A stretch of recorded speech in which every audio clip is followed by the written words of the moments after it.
ஆன்மீகம் மக்கள் வாழ்வில் பதிந்த ஒரு அங்கம். ஆன்மீக செய்திகளை அறிவதில் நம்மில் ஆர்வம் கொண்டவர்கள் பலர். அந்த வகையில் மார்னிங் மெயில் நிகழ்ச்சியில் அடுத்ததாக நாம் காண இருப்பது தினம் ஒரு ஆன்மீகம்.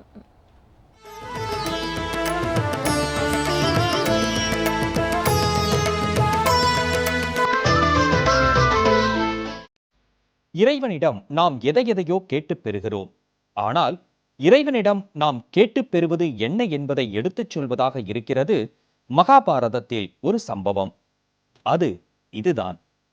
கௌரவர்களுக்கும் பாண்டவர்களுக்குமான பகை உச்சத்தை அடைந்து இருவரும் போர் செய்வது என்று முடிவாகி போருக்கான ஆயத்தங்களில் இரு தரப்பினரும் தீவிரமாக ஈடுபட்டிருந்த நேரம்.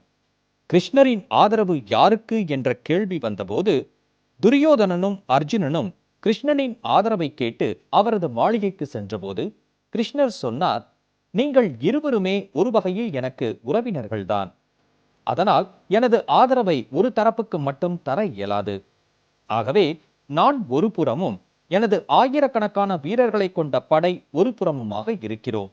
நான் யாருக்கு வேண்டும், என் படையினர் யாருக்கு வேண்டும் என்பதை நீங்களே முடிவு செய்து கொள்ளுங்கள் என்று தெரிவித்தார்.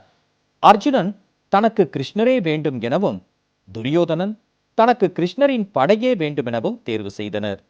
கிருஷ்ணர் கேட்டார், என்ன அர்ஜுனா, ஆயிரக்கணக்கான படை வீரர்கள் மற்றும் படைக்கலன்களை விட்டுவிட்டு தனி ஒருவனான என்னை மட்டும் தேர்வு செய்து விட்டாயே என்றார். அதற்கு அர்ஜுனன், கிருஷ்ணா, ஆயிரம் போர் வீரர்கள் இருந்தால் என்ன, சரியான வழிகாட்டி ஒருவன் இல்லாமல் என்ன பலன்?